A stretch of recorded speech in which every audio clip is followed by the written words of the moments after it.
Good evening. In the news today, the Senate passed its sweeping tax reform bill almost unanimously. President Reagan delayed a vacation trip to lobby Congress on aid to the Nicaraguan Contras.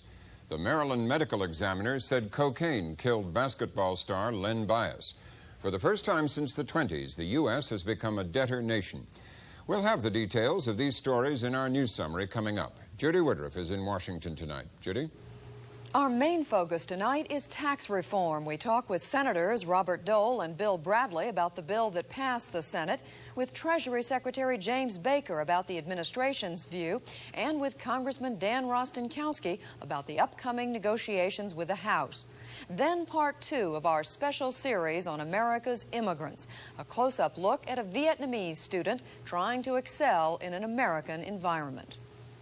Funding for the MacNeil Lehrer NewsHour is provided by AT&T. Whether it's telephones, information systems, network systems, long-distance services, or computers, AT&T. Funding also is provided by this station and other public television stations, and the Corporation for Public Broadcasting. Just as expected, the United States Senate gave its overwhelming approval to a massive overhaul of the nation's tax system this afternoon. By a vote of 97-3, the Senate sent the tax reform bill to a joint conference committee with the House, where differences between the versions passed by the two bodies will have to be worked out. President Reagan let it be known right away where he stands on at least one of those differences. The president said he favors the Senate's lower tax rates over those in the House bill. Mr. Reagan issued a statement saying the score is now taxpayers won, special interest nothing. Just before the vote this afternoon, Senate Finance Committee Chairman Robert Packwood was one of a number of senators who offered final comments on the 13-day tax reform debate. I'm not here going to recap what is in the bill. You all know that. All I can say is thanks to every one of you, because this country is in your debt. Let me say that our action today, in full view of the country on a matter that is so important to the heart and the pocketbook and the family of every American, should go a long way toward reversing the cynicism, toward the fairness of our tax system. This bill is no direct ticket to prosperity. It's actually something of a gamble, and we ought to understand that. Although we still have one more hurdle to go before we can claim total victory, I believe that when the two houses get together, the American people will win again. The three no votes today were all cast by Democrats: Senator Carl Levin of Michigan, Paul Simon of Illinois, and John Melcher of Montana. Robin? Almost overshadowing the tax drama was the drama over tomorrow's House vote on aid to the Contras, or rebels fighting the Sandinista government in Nicaragua. Blocked by House Speaker Thomas O'Neill from lobbying the House in person, the president delayed his departure for a California vacation and made a television appeal from the Oval Office. I had hoped to speak directly and at this very hour to members of the House of Representatives on this subject, but was unable to do so. Because I feel so strongly about what I have to say, I've asked for this time to share with you and members of the House the message I would have otherwise given. I need your help. I asked first for your help in remembering our history in Central America so we can learn from the mistakes of the past. Too often in the past, the United States failed to identify with the aspirations of the people of Central America for freedom and a better life. Too often our government appeared indifferent when democratic values were at risk. So we took the path of least resistance and did nothing. I know that no one in Congress wants to see Nicaragua become a Soviet military base. My friends, I must tell you in all seriousness, Nicaragua is becoming a Soviet base every day that we debate and debate and debate and do nothing. Speaker O'Neill, who has led the opposition to Contra aid, said the president should address a joint session, not the House alone. He called the White House request for a speech to House members only a cheap political trick and placed the blame on the president's chief of staff. I honestly believe I was set up by the White House. The small mind of Don Reagan, to be perfectly truthful. There has never been in the history of this nation that a president came to lobby a Congress on the floor of the House. And I think it would be unconstitutional for the President of the United States to come to the floor of the House and to lobby the Congress of the United States. The normal procedure is for the President of the United States to invite the members of Congress to the White House. That's always been the procedure. And after he makes his address, there's questions and answers. There are a lot of things out there at the particular time that we're concerned about. As the political temperature rose, several congressmen in the middle offered a substitute compromise bill, which the White House accepted. Missouri Democrat Ike Skelton explained its thrust. Of the $100 million contained in our proposal, $30 million will be for humanitarian assistance and $70 million in military funds. The aid would be delivered in 3 installments, $40 million upon enactment, $20 million in October, and the last $40 million in February of 1987. Because the American people want true Democrats with a small d to be the recipients of this money, the key advantage to our amendment is that the final $40 million is subject to a congressional vote of disapproval if, for example, the Contras prove to be less than honest.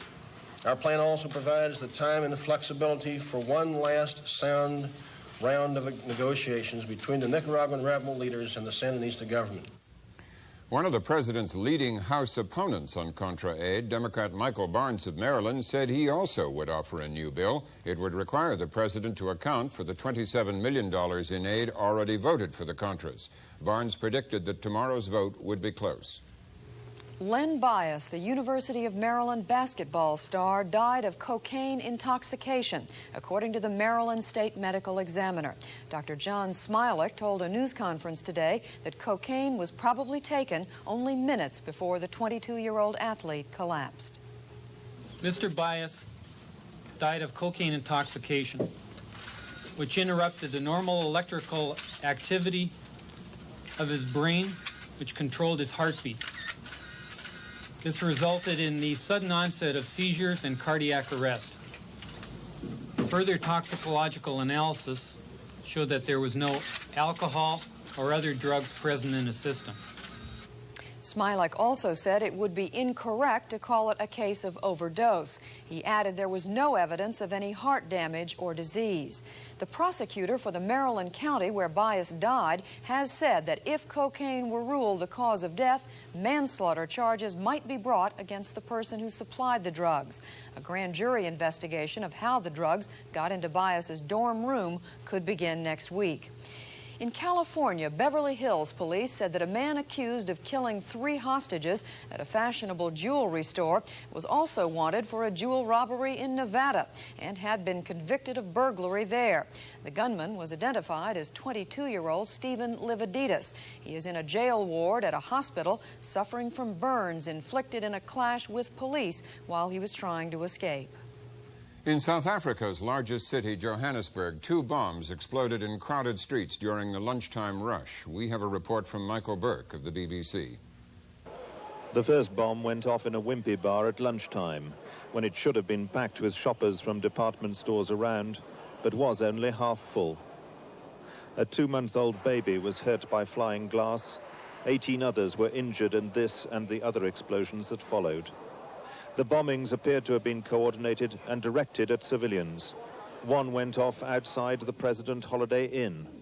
A crowd of tourists had been standing there only minutes before, but the pavement was empty when the explosion happened.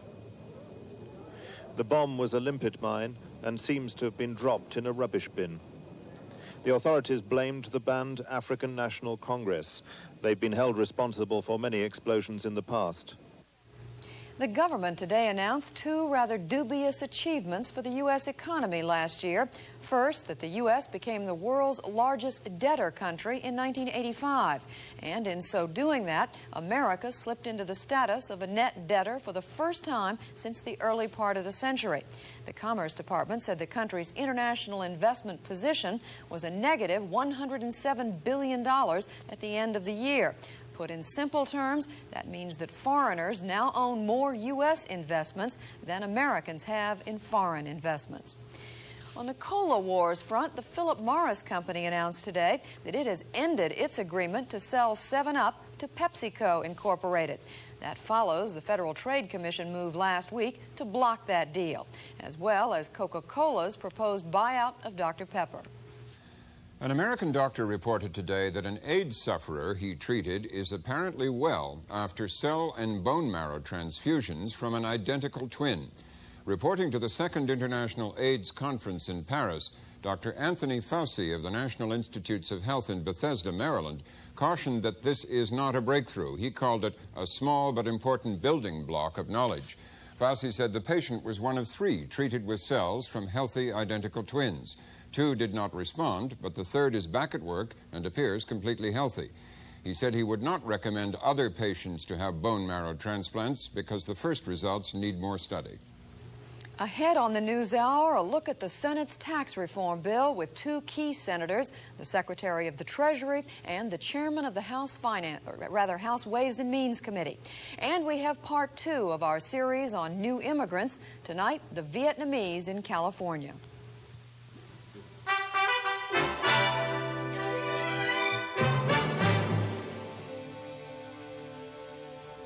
We go first tonight to the massive tax reform bill that passed the Senate today by an overwhelming vote. We have reactions from 2 of the key players in the Senate, from the administration and from the chief tax negotiator for the House.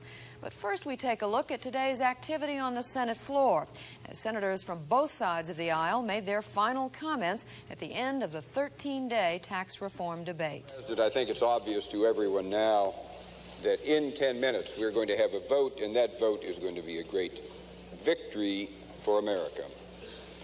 A moment of pride for the Senate, satisfaction for the Finance Committee, who worked on this for so long, but a victory for America. I think the one person who must be exhilarated is Senator Packwood. This bill was dead as a dodo bird 2 months ago. He brought it back to life.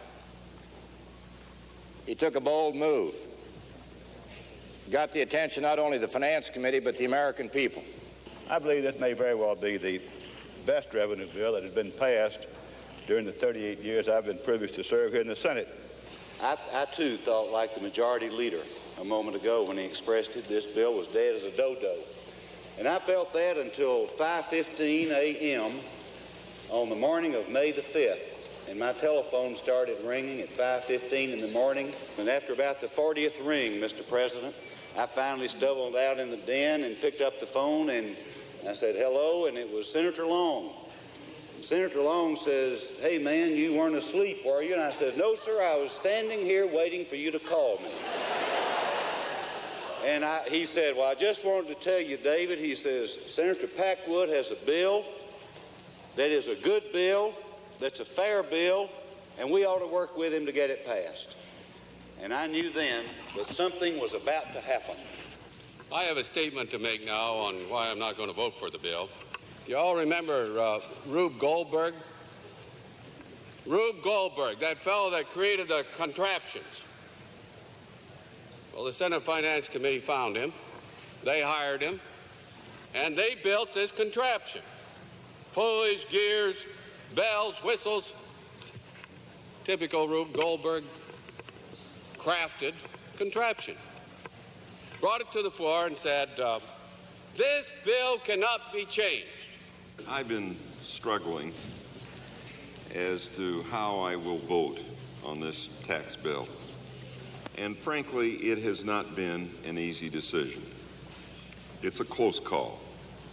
There is much that is good about this tax bill. I'm going to be one of a small minority, however, is going to vote against it. This is the first hurdle. First hurdle on the Senate side. The next stop is the conference. And then the final stop, here will be the conference report. And the real final stop is when we're all at the White House, unless the Senate President decides to come up here and sign the bill. He's welcome in the Senate. But in any event, this is certainly a product that we can be proud of. We turn now to two of the men who played a critical role in preventing any major changes from being made on the Senate floor. Senate Majority Leader Robert Dole of Kansas and Democrat Bill Bradley of New Jersey, a longtime champion of tax reform. Senator Dole, let me begin with you. We just heard it said that this bill was dead as a dodo bird, to quote someone 2 months ago. If that's the case, what happened? How come it passed? Well, I think primarily due to the work of Bob Packwood, who couldn't be here tonight. He's on an airplane to Oregon. He put it back together. He had a good idea. He got Bill Bradley, John Chafee, Jack Danforth, George Mitchell, a number of other members on the committee together, and after 4 or 5 days, they got back on track. And it sort of went from the immovable to the unstoppable in a period of, I would say, 72 hours. Senator Bradley, you've obviously been working on tax reform, massive tax reform as an issue for some time. Are you surprised that it's finally almost come about? No, I'm not surprised. I think it shows the power of an idea. I think it shows that in one historic vote, the Senate today said that the general interest can win over the special interest. I think that would happen once people focused on the choice of lower rates and a fairer system in exchange for giving up loopholes. And yet, the public opinion polls are continuing to show that many Americans are at best lukewarm and in some cases downright opposed to tax reform. They're all a little skeptical. They've heard us talk so many times before, but I think we're dealing with the real thing. I think there are a lot of good points in the House bill, there are good points in the Senate bill. Now we go together in conference and come out with even a better bill. So I think everything from here on is not downhill, but it's going to be good for the American people. But how do you reconcile all this enthusiasm we see in the Senate, this 97-3 vote, with what we're seeing in the polls? Well, I think that the American people think when a politician talks about taxes that he's talking about raising taxes, and they don't want to hear about it. I think when they realize that what this tax reform bill means is that they'll be able to keep more of the money they earn, they'll have greater security for their family and more control over their own lives, I think that they will be as enthusiastic as those that I've talked to already are. And there are 6.5 million people going off the rolls. We've had lower rates. We raised the personal exemption. We close up a lot of tax shelters. I think once that's all understood by the American taxpayer, they're going to say, well, they did a good job, and they're going to do a better job in conference. You both accepted things, apparently, in this Senate bill that you said ought to be changed, but that you'd rather see them changed in a conference committee. Isn't that a rather risky strategy if you really believe these changes ought to be made? Senator Bradley? Well, I think that you had to make some sacrifices to keep the whole together. And to me, the benefit of the whole, the lower rates, the doubling of the exemption, taking 6 million people off the rolls, making sure everybody's got to pay some tax, was worth giving up some things in order to get a bill. That's the nature of the legislative process. Now we're going to a conference, and there we'll have a chance to reconcile the differences. I personally am optimistic because I think the power of the idea is there. But specifically, what about the criticism that the middle class doesn't get as big a break as some of those in the highest income level? Well, one of the resolutions that we passed in the Senate was that the highest priority would be given to increasing the tax cut for the middle class in conference. So I think the Senate is on record saying how we feel about it. But in so doing, and also in bowing to some of the special interests that are certain to come back out from behind the woodwork again once you go to conference, aren't you inevitably going to have to raise the rates in conference committee? Well, Senator Dole? Well, that's a judgment we're going to have to make at that time. I would hope not. I hope we can beat off all these people who are going to come back in for a second bite. But that's going to be determined largely by the man at the other end of the program here, Chairman Rostenkowski, Bob Packwood, and those members who are conferees. But I think we're all very, we're going to be very honest about it. We want the lowest rates possible. That's where we want to come out. We'd like to keep the Senate rates. The thing that kept this bill together in the Senate, amendment after amendment, were the low rates, and we're going to hang on to those pretty tight. Do you think they can be held on to, Senator Bradley, this low?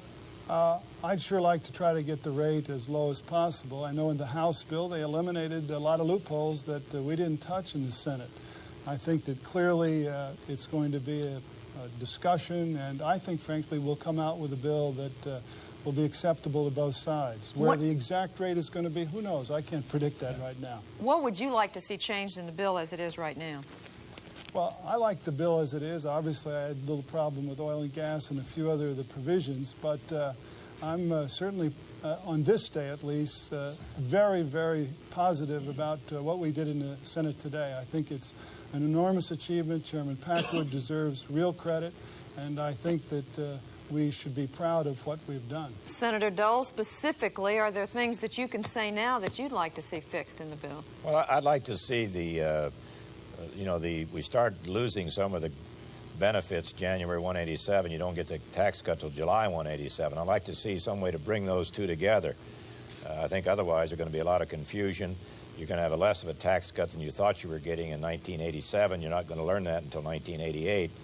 I think we also ought to take a look at the real estate side. Even though we're closing down shelters, I think we ought to extend the period to sort of phase out of these shelters. A lot of people made honest investments, and I believe we ought to give them some chance to get out, if not whole, at least in part. Senator Dole, Senator Bradley, please stay with us. Robin? 2 years ago, in his '84 State of the Union address, President Reagan called for simplification of the nation's tax code, and tax reform has remained one of his chief priorities ever since. The administration has enthusiastically backed the Senate plan, and Treasury Secretary James Baker was at the Senate when it was passed this afternoon. Mr. Secretary, Senator Dole said it was dead as a dodo. Wasn't there a point where you and the administration thought it was dead and that the president would have to give up the push on tax reform? Well, there were a number of points where people would have told you that it was dead, Robin, but the fact of the matter is that the president never really believed that, and he was always willing to go to the wall. He continued to do that, and he was successful in keeping the bill alive, for instance, in the House. There was a lot of discussion at the time that the bill in the House was not satisfactory as far as the president was concerned. He felt that he could improve upon it in the Senate. Clearly, the Senate has improved upon it considerably. Now, does the administration back the Senate bill down the line, all the I's, the dots on the I's and the crosses on the T's? Well, the administration likes the Senate bill considerably, but when you go to conference, you recognize that there are going to be changes. And we think that we recognize that there are going to be changes in the bill in conference.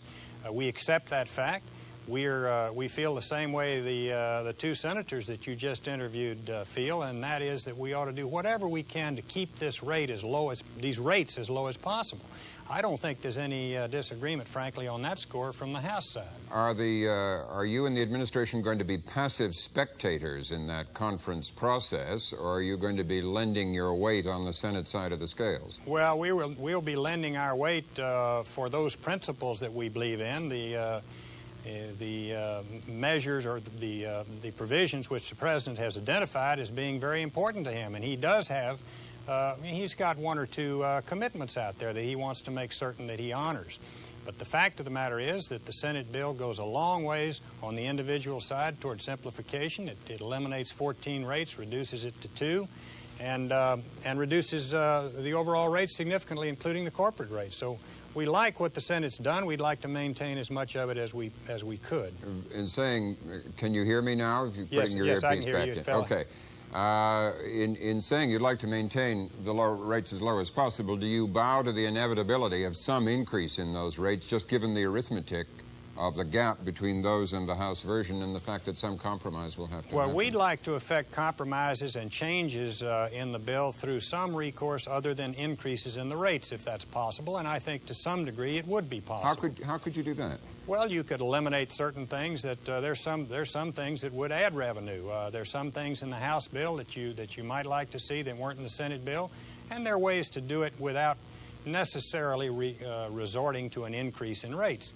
I think it's important to recognize that the top rate particularly is very important here. The minute you start increasing that top rate above 27%, you get into questions about whether or not there should be a differential between the ordinary rate and the capital gains rate, for instance. Yeah. So it's very important that we try and maintain those rates. And the House bill has rates of 33 and 35%. Well, they've got 38. They've got 4 rates in the House bill: 38, 35, and on down. So. Yeah. Are there things in the House bill, apart from the rates, that the administration particularly dislikes? In the House bill? In the House bill. We didn't think that the House bill went far enough in areas of capital formation, for instance. We liked the Senate's treatment of depreciation.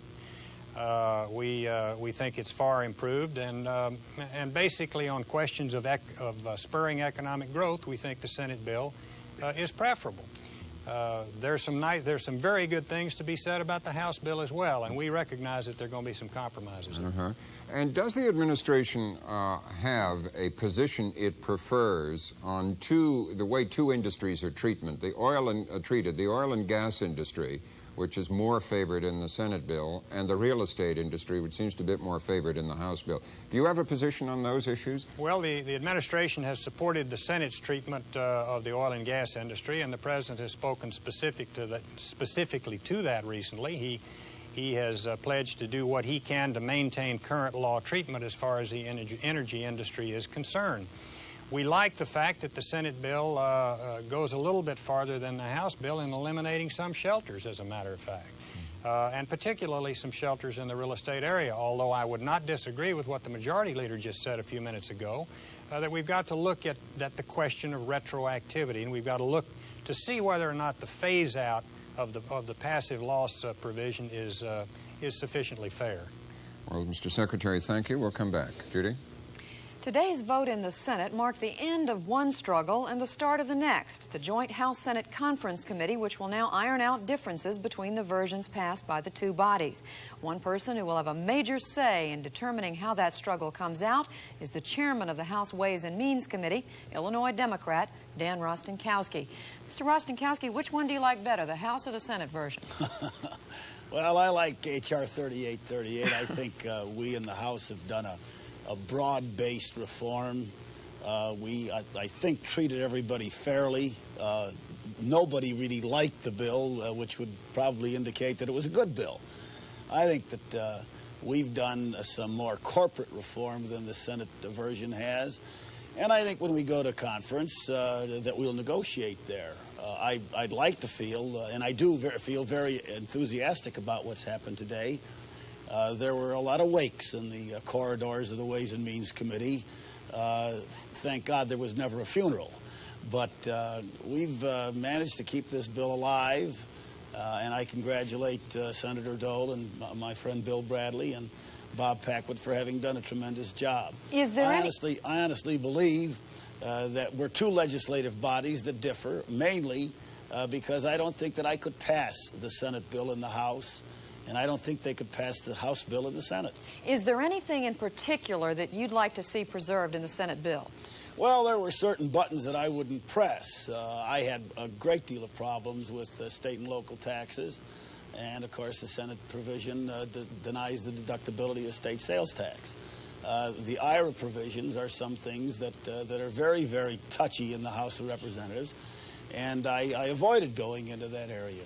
We mainly concentrated on corporate preference reform and the Senate on personal preference reform. But I think there's areas that Senator Baker, and I certainly hope that he's going to be there helping us along. I hope that, Senator Baker, Secretary Baker. I'm hoping that he'll be there helping us put it all together. I'm certainly going to read all the resolutions that were passed in the Senate. But are some of those things you mentioned, such as the deductions for state and local taxes, you think now the House may be prepared to accept doing away with those things? Well, I don't know. I certainly feel that that's an area that I want to point out will be negotiated. And I think because of the strong position that was taken in the House of Representatives, particularly in the Ways and Means Committee, that we will see some negotiating. I'm not saying that we're in cement. The bill in itself has now taken over. I think it's larger than we have anticipated, and I just see us, and I hope Bob Dole's right. We're in the Rose Garden in a very short time. Don't you think it's inevitable, though, now that the rates will go below what the House passed, given the differential there? Well, Judy, I want as low a rate as we can possibly get. As was pointed out earlier, we have 4 brackets. They have 2. There's a number in between, but I'm not saying that that's where we'll wind up. I think that I'm concerned about progressivity. I want to see that the middle-income family gets his fair share of tax relief. In our bill in the House, we give them 9%. That's 4 percentage points better than is enacted in the Senate bill. Now, that's going to be, I think, the conferees on the House's side's main agenda. to see to it that there's more money in the pockets of those people making between $20,000 and $60,000 or $65,000. I think that's our agenda. Is it possible to do that and keep the rates as low as what has come out of the Senate? Well, as has been pointed out, there is a great deal more reform, preference reform in the corporate areas in the tax bill, in our tax bill, 3838. That's an area that we could negotiate. So you're saying that, but again to my question, is it possible to do the middle, to restore, as you put it, some of the fairness to the middle income folks in the middle income bracket and keep the rates as low as what the Senate bill has? Yes, it's possible, but I think our priorities have to be listed. I'm going to be interested in how we treat personal income. I won't be as concerned with the business angles of how we manipulate the bill. But I think that it's a negotiable product, and I'm thrilled that we're at this point. There are some who think that the special interests who were kept at bay while the bill was on the Senate floor, if you will, are now going to rear their heads once again once the bill goes into conference committee. Is that what you expect is going to happen? No, I honestly believe that the momentum on the part of the legislator is so terrific that there will be, and I don't discourage this, I don't think we want to injure anyone in writing tax legislation. I do think that there are some things that we went overboard on in the House bill, and certainly the Senate went overboard in their bill. But I do think that what we will do in the House-Senate conference is negotiate, I think, to lessen the injury if necessary. Is there anything at this point that you can say the House is set in stone on as far as you can tell, and it's going to be very hard to get the House to move off of? I'd say the rates for the middle family income earner, that is probably where we will center our negotiations. How much of a difficulty do you think it will create that the administration is siding at this point with the Senate in terms of the lower rates? Well, it's always difficult when you have the great communicator down at the White House, but I think reason is going to push or pull one of the two members of the conference to getting a tax bill. And I think fairness, and that's what began this crusade, treating the taxpayer fairly, is going to be the driving force. Congressman Rostenkowski, thank you, and stay with us. Robin? Senator Dole, do you agree the momentum is so strong that you're all going to be in the Rose Garden pretty soon? The momentum is very strong. I really believe the chairman stated it correctly, Chairman Rostenkowski. We're going to have problems in conference. Let's face it may take 30 days, but we want to start this conference. If it's all right with Chairman Packwood and Chairman Rostenkowski, we ought to be on this conference by July 16th. That would give us a month before the August recess.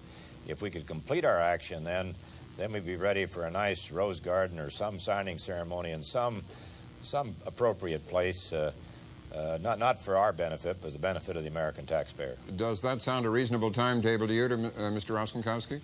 Oh, yes. I'm enthusiastic about going to work. I think we'll come back from the July recess. I'd like very much to get the conference appointed, to sit down to work. And I've talked to Senator Dole about this earlier. I think that July 16th is a good day for us to convene the conference and start working on it. So what's the earliest you think you could have a bill ready that the President could sign? Well, I'd certainly like to see it before Labor Day. Yeah. Do you agree with that, Senator Dole? Oh, I'm all for it. Labor Day would be a great time. And I think the other side is if we get beyond Labor Day, we're talking about adjournment around here in October, maybe October 2nd. We're going to find ourselves running out of time. And we all know that if it comes back to the Senate, it can be fully debated again. I would hope that the House might act first to make it a bit easier for us to handle it on the Senate side. Senator Bradley, would you agree with Mr. Rostenkowski that the main agenda of the conferees is going to be this area of relief for middle-income taxpayers? Well, I would say to you that that's what the Senate said when it said the highest priority in the resolution shall be given to increasing the tax cut for middle-income Americans. I think that, though, Robin, there's something else going on here in this whole issue. When I go back to New Jersey, people say to me, when are the Democrats and Republicans going to stop bickering and get together and do something for America? I happen to believe that that's what we are doing with tax reform. You have bipartisan support. I think personally the differences can be resolved in the conference, and the result will be a victory for this country. And I think that if you focus on the very specifics at this stage, you kind of lose sight of the larger possibility that is in this bill for the whole country. Yeah.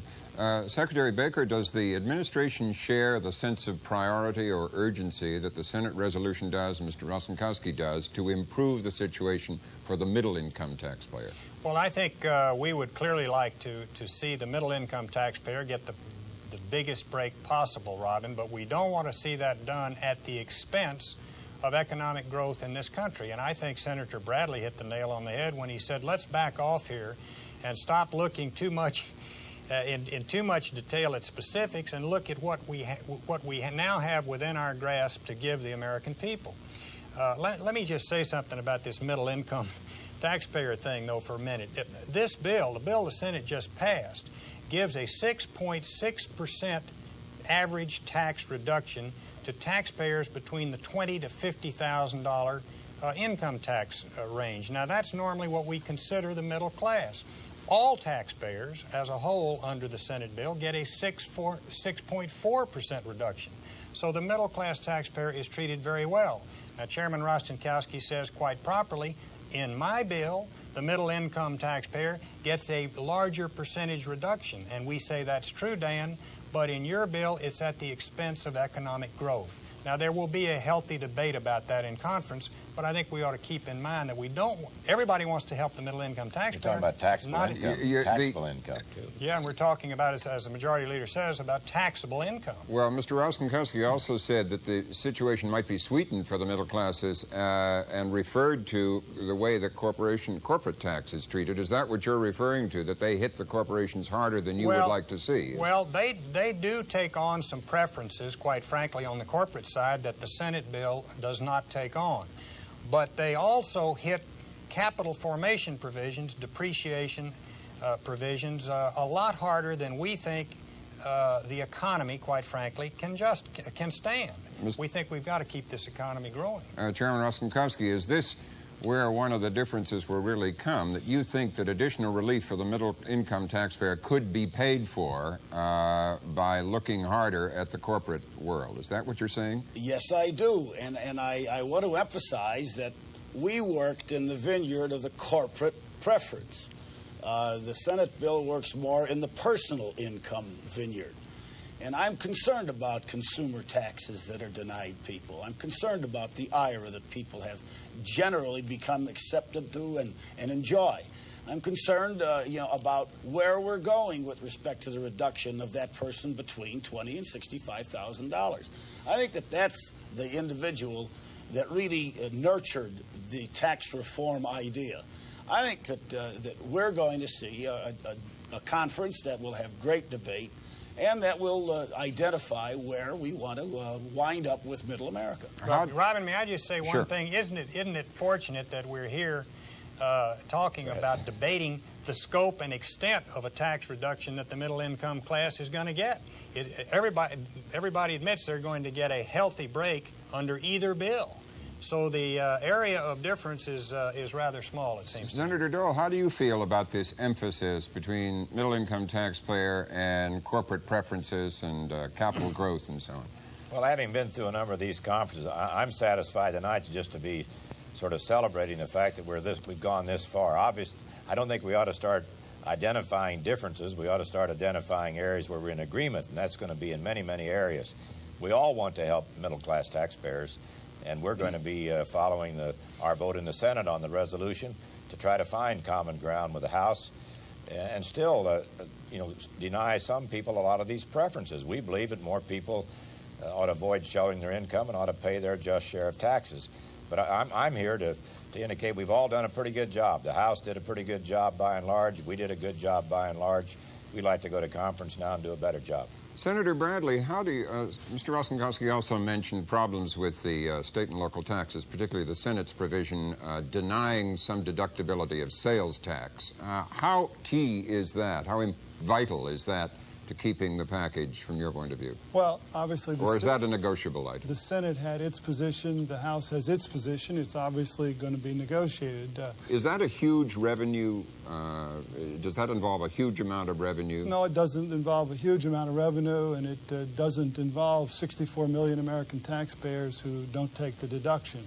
So it's not a very big revenue item. I mean, my general attitude toward some of the very specific questions is, and consistent with what Senator Dole said, I've been waiting for a long time for this day when the Senate passed tax reform. So I'm prepared tonight to do nothing more than quiet celebration.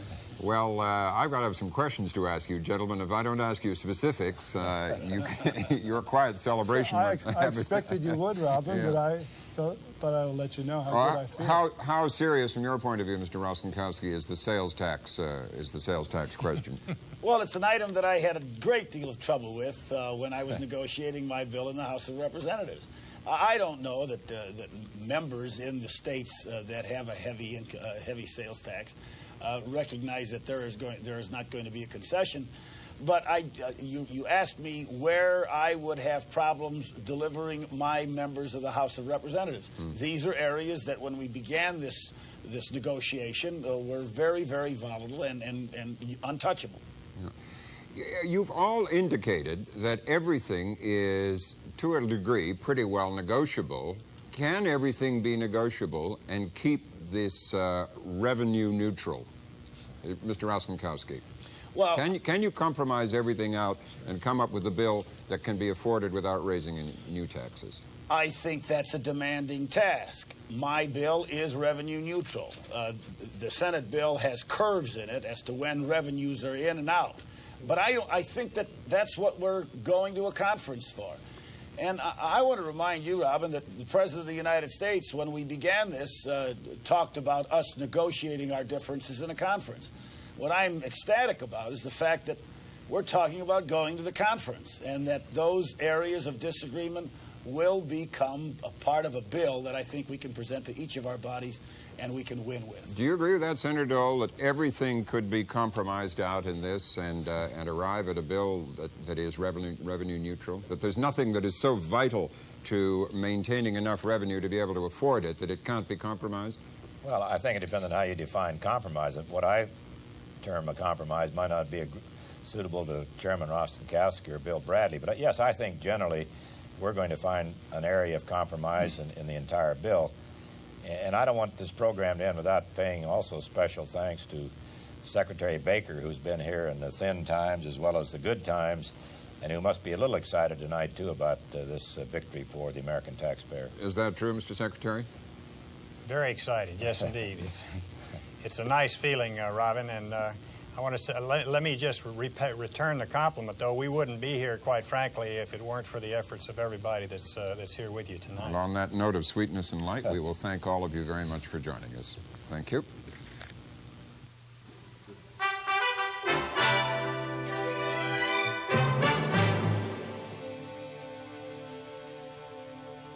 Tonight we continue our series on the new immigrants, focusing on the struggles and successes of the Vietnamese. Among the legacies of the Vietnam War is that of the boat people, the hundreds of thousands who risked everything to escape the communist regime that conquered South Vietnam 11 years ago. Nearly 400,000 of those refugees managed to reach the United States, and almost 40% of them now live in California. The Vietnamese and other Asians are testing American education as bright, disciplined students compete successfully with their American-born classmates for grades and for admissions to top U.S. schools. Students like Chin Vo in San Francisco. We asked Spencer Michaels of public station KQED in San Francisco to tell his story. He is a 15-year-old sophomore with high ambitions who has spent less than half his life in America. His name is Chin Vo, and his native land is Vietnam. He blends into the scene at San Francisco's George Washington High School, where 60% of the students are Asian Americans, and about 10% are, like Chin, refugees from Vietnam. As a group, the Vietnamese are learning English and getting good grades. What does he do with his strength at the end of the book? In chapter 5, he breaks the girl's neck. He breaks Curly's wife's neck. Yeah, he gets into big trouble. Yeah. Today, Chin is breezing through most of his classes. I get about a 3.5 grade point average. I can handle school pretty well because it's the natural thing, school, except for a couple subjects like English and Spanish. Those are the only hard subjects. Many, though not all, the Vietnamese are doing as well as Chin. Despite pasts that include harrowing escapes from Vietnam and separation from relatives, their future, educationally and economically, looks bright. Chin was living under the communist regime in Saigon, his mother working on the docks in 1978. She took us on, like, at 12 midnight, which was curfew, and then we went illegally on a little ship, which took out to the big ship, and then we took off on that. And then we were pursued by, you know, big ships that will patrol the harbor. Chin and his family were boat people. All but a brother got out of Vietnam, made it to Singapore, and eventually to America. For most Vietnamese who left their country by boat, the trip was arduous and fraught with danger. Thousands escaped this way. Thousands of others didn't make it. Chin's family had it easier than most and has adapted well to life in America. At Washington High School and at other schools around the country, in communities where Vietnamese have settled, young refugees have become academic stars, valedictorians of their classes, scholastic prize winners. Americans are becoming more and more informal in their dress. Americans are becoming more and more informal in their dress. Most of them begin their academic careers in special classes for the foreign-born. English as a second language courses designed to teach them both English and specific academic subject matter. The younger they start, the faster they learn. Repeat. Think. Think. Chin and many Vietnamese youngsters pick up English fast and move on, with college as their goal. There's no doubt I have to go to college. Why? Because my mom said that it's an obligation. Nobody in my family went to college, so I have to be the first.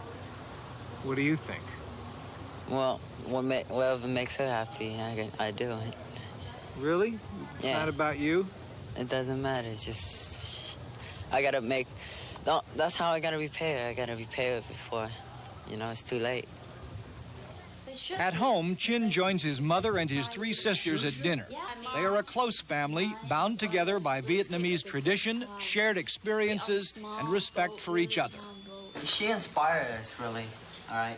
Because she raised 5 children by herself, because my dad just split. Okay, what she said is that when we had to leave Vietnam as a communist country, you know, we risked our lives. It didn't matter, right? We died as a family, or we lived as a family.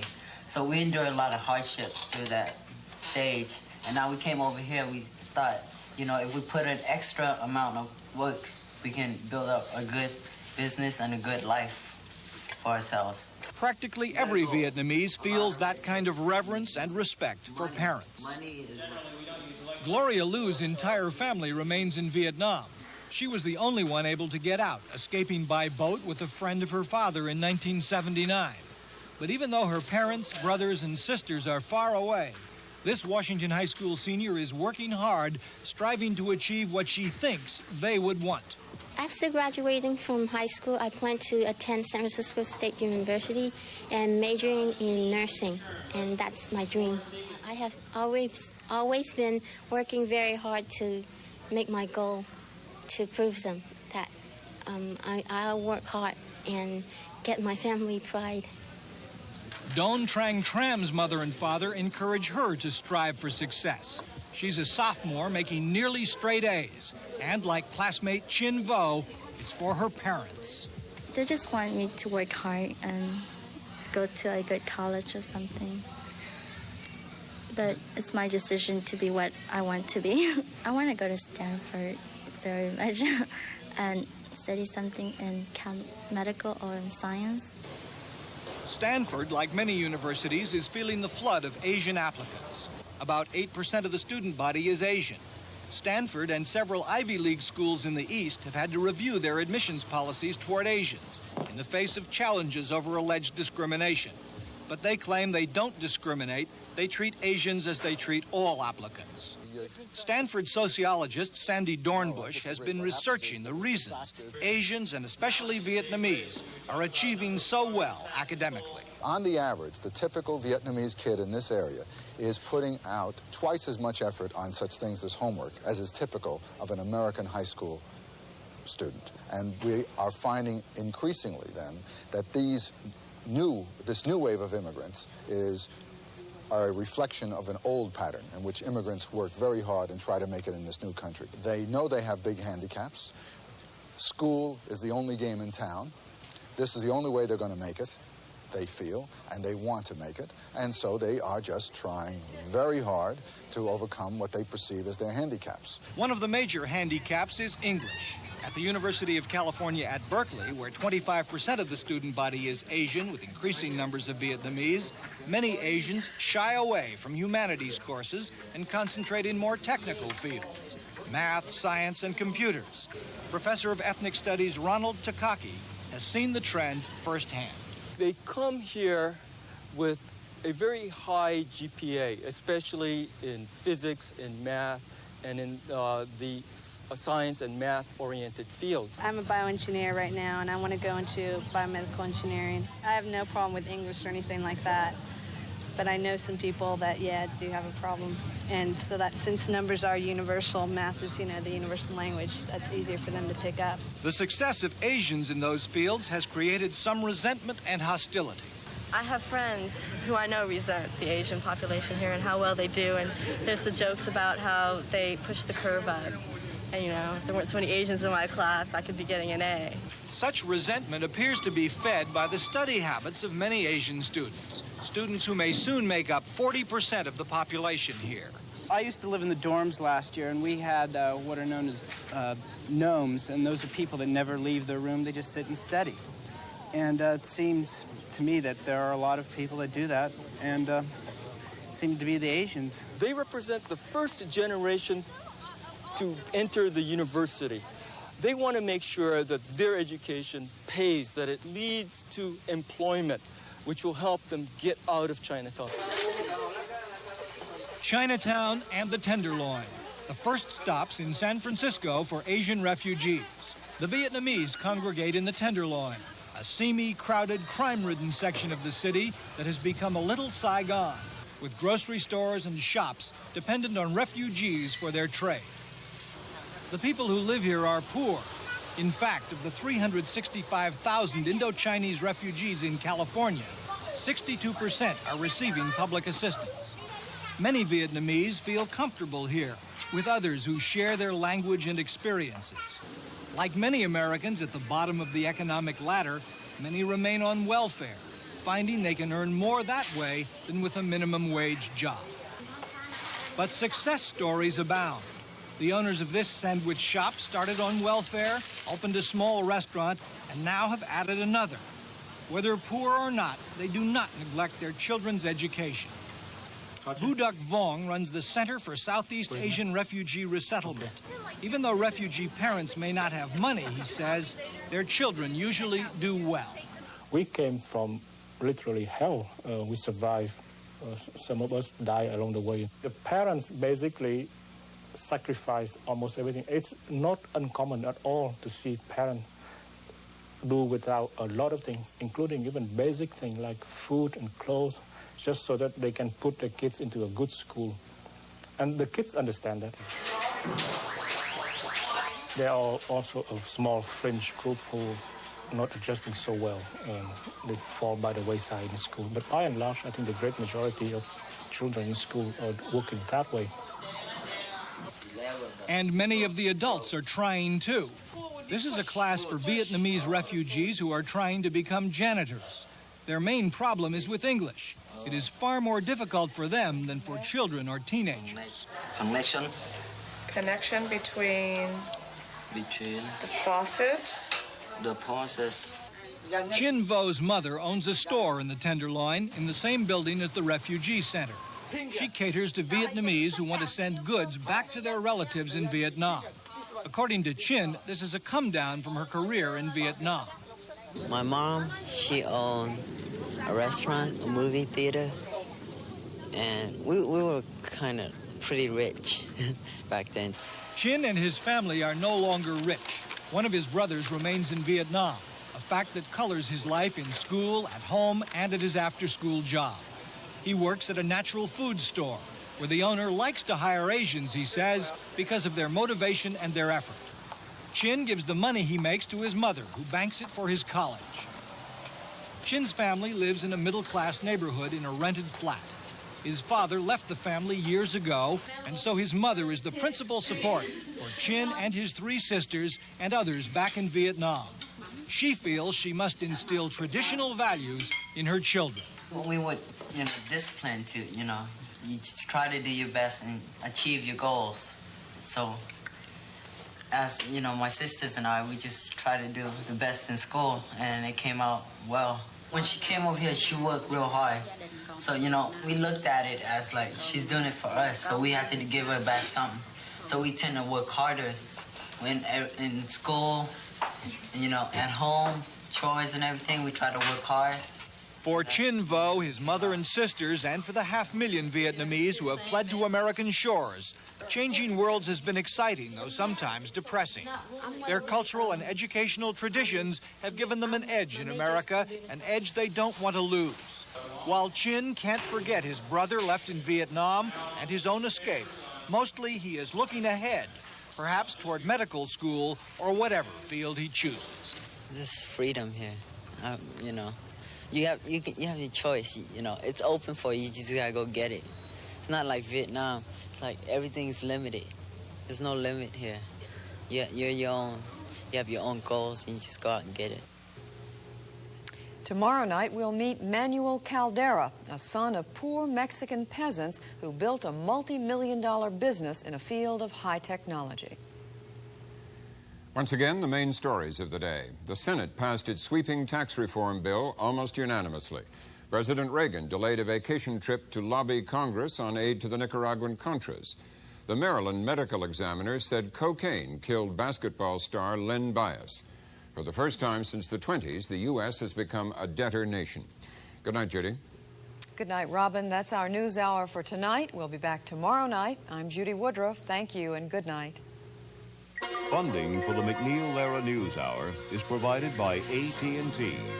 Whether it's telephones, information systems, network systems, long-distance services, or computers, AT&T. Funding also is provided by this station and other public television stations, and the Corporation for Public Broadcasting.